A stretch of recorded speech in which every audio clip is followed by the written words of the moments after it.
Toei was founded in 1948, making it one of the oldest animation studios.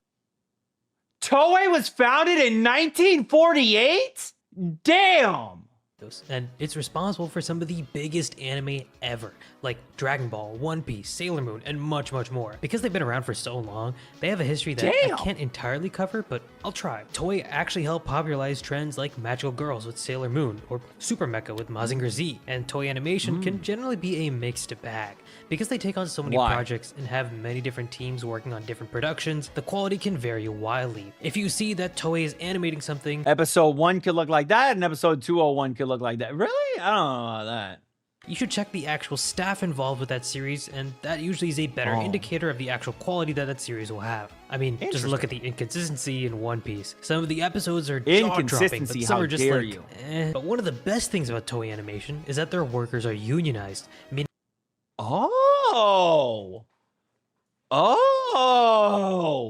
that they are generally treated Hayao Miyazaki. Why do I recognize that name? Oh, it's the Ghibli guy. Oh, the Ghibli guy. Okay. All right.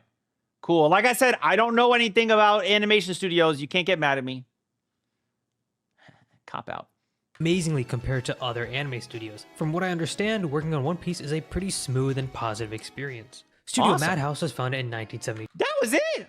That's it. We just found out when they were founded, and then that their animation kind of varies, and then they're unionized. Summary of Toei. And is well regarded in the anime community for their sheer quantity of quality shows that they produce. This is mainly because the former founder and CEO, Masao Maruyama, had connections to people like Satoshi Kon, Mamoru Hosoda, and Masaki Yuasa, some of the best anime directors, and they were able to consistently pump out bangers. They've made a ton of insanely high quality projects like Perfect Blue, Death Note, One Punch Man, Hunter x Hunter, and even just recently One Punch Man, the good season. Frieren. Unfortunately, in 2010, a big split happened between Madhouse, and they lost a lot of their core staff. In addition, Maruyama left to make Mappa, which really hurt Madhouse in the long run. We'll get to that later. But surprisingly, they seem to have rebuilt themselves, and it looks like they are still capable of pumping out amazing shows while still grabbing industry veterans, as shown with Frieren. Beautiful. Honestly, I doubt that fact will change in the future because of their legacy. However, just like other anime studios, Madhouse has had problems with overworking their employees. In 2018, a production assistant said that he worked over 393 hours in a month. What is it? How many month? That's how many hours are there? And he ended up joining a Okay, you didn't tell me how many hours are in a month. 393. That's more than half of the time of a month. That's more than half of the time of a month. Holy shit. I just bit my tongue when I said shit. That's why you didn't hear the t sound, because I was biting my tongue and it hurts now. And I'm going to do my best not to cry in front of you all. If you want to see me cry, go check out some of my reactions to like Look Back or Made in Abyss, or maybe my K-drama reactions. Plenty of crying there. But my tongue really hurts right now. A union to actually sue Madhouse for the overtime. Studio Ghibli is probably the most widely recognized anime studio in the world, and that's for good reason. Only 2 anime movies have ever won Oscars, and I know that chubby rabbit from somewhere. That's funny. Both belong to Spirited Away and The Boy and the Heron, respectively. In 1985, Miyazaki and Takahata.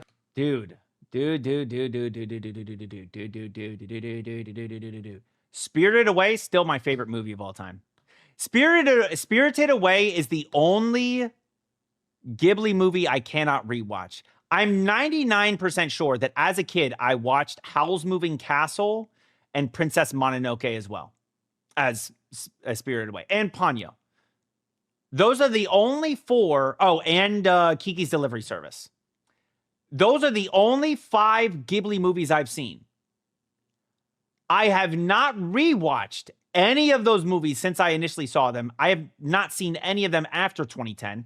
All of those are like way earlier in my life. Like around the time I watched Spirited Away is when I also watched Princess Mononoke and Howl's Moving Castle. And I watched Ponyo when it came out, because I think it came out later. And I also watched Kiki around the time of Spirited Away. Spirited Away, I've probably seen minimum 10 times since the first time I seen it. I've rewatched that thing so many times. I absolutely love that movie so much. Not gonna lie, maybe Spirited Away is my least liked Ghibli movie. Yeah, so that is what we call being a hipster or just being a contrarian, right? You don't want to like the things that everyone else likes. And so you try to justify it by making it seem like it is not good. You try to nitpick at things, but you won't nitpick at the things that are less popular. Yeah. Is it the greatest movie of all time? Anime movie of all time? I don't know. Moving on. Broke off from Toei Animation to form Ghibli, along with Toshio Suzuki. It's worth noting that Hayao Miyazaki is pretty much the face of Studio Ghibli. Every work with his name attached seems to garner a ton more attention. Also, if you're wondering why a lot of his movies feature airplanes and casualties of war, his brother's company actually manufactured rudders for planes in World War II. Kind of explains why The Wind Rises was made. After writing his breakthrough manga, Nausicaa of the Valley of the Wind, he ended up directing Ghibli's first ever movie, an adaptation of that same manga, and it was a huge success. Oh, he wrote a manga?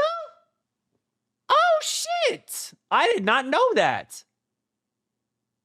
Wow. And this kickstarted the studio's legacy. Ghibli in general is known for their high-quality animation, background art, and extremely memorable music by Joe Hisashi. Ghibli films are mostly hand-drawn, using watercolor and acrylic paints, and most of their movies use traditional animation methods, where each frame is drawn and colored by hand. Because of this, their movies give off almost a cozy European vibe that have a lot of emphasis on the nature and backgrounds in each scene. I mean, seriously, look at the backgrounds in Ghibli films. They look amazing. People... All right, how dare you disrespect Disney? Also, the Disney hate is so weird, bro. People that just hate Disney, I don't get it, bro. I just don't get it. Y'all definitely didn't grow up with this shit in your childhood then. That's the only explanation. I just don't understand why everybody hates Disney. Now, if you want to hate Disney because nowadays they're DEI, which is such a fucking stupid thing, but whatever, then, you know, that is what it is. But this idea that, like, Disney is the worst thing ever, just because I don't get it. I just don't honestly get it. Modern Disney sucks? Really? How modern are we talking? That's like 10 years ago. So only things made in the last 5 years. What about Inside Out 2? Y'all didn't like that? Encanto, didn't that do well? Didn't people like Encanto? I never seen it. Damn, I haven't seen like any of these movies since 2020. That's crazy, bro. But I feel like the Disney hate started before 2020. I don't know. Whatever. Anyways, I just don't get the Disney hate. It's weird. People usually regard Spirited Away or Totoro as their best work, as they have the most critical acclaim and popularity. Oh, I think I've seen My Neighbor Totoro as well. Maybe. Honestly, maybe not. I might not have ever seen My Neighbor Totoro. I might just feel like I've seen it because it's My Neighbor Totoro. You know what I mean? Like, I'm trying to think of Totoro, and I think I can only think of, like, still images, which means I must have only seen, like, screenshots. I know I've definitely seen the ones that I mentioned before, though. Personally, I think Howl's Moving Castle, Grave of the Fireflies, and Princess Mononoke are their best works. Wit Studio is a new studio founded in 2012 by Production IG. The studio is I knew it was under Production IG. I said this to you guys before, remember? When I was like, I know things about studios. I know that MAPPA broke off of Madhouse. I know that Wit Studio is under Production IG. And that was literally all that I said, because I guess that's all I knew. Essentially created for their first project, Attack on Titan. Yes, literally one of the best anime of all time was Wit Studio's first project. And they are also responsible for some of the biggest anime, like Spy Family and Vinland Saga's first season. Wit Studio is known for their amazing action sequences. With the people that worked on the first season of Vinland Saga worked on the second too, for the most part, right? So it's kind of like both seasons when you think about it, but I guess it got moved to MAPPA, whatever. Basically, that whole team moved. I'm pretty sure. Maybe I'm wrong. And a lot of this can be attributed to Tetsuro Araki. The action and pacing he gave to Attack on Titan's first few seasons has created some of the best action sequences I've ever seen. They've also reportedly started work on a One Piece reboot, which is low-key crazy considering One Piece hasn't even finished, but whatever. On one hand, it's insane to think that they're working on so many projects, but on the other hand, this is the anime industry. So we can imagine what these animators are actually going through. And I want to watch the One Piece. With Naganuma, a staff member at Studio Wit. When they asked about his experience, he said, "It's a battlefield. Basically, what you see on Attack on Titan is what I see at Studio Wit. One comrade falls after another. What is going on at Studio Damn. Wit? Apparently, the That's default crazy. lunch of Studio Wit members is energy bars, and they all magically revive after eating one and then go back to work. Yeah, I hope they're exaggerating because that sounds pretty horrible, not gonna lie. 最後までご視聴いただき、ありがとうございました。この動画が気に入ったら、ぜひ高評価とチャンネル登録をお願いします。次に見たい動画のリクエストがあれば、コメントで教えてくださいね。それでは、次の動画でお会いしましょう。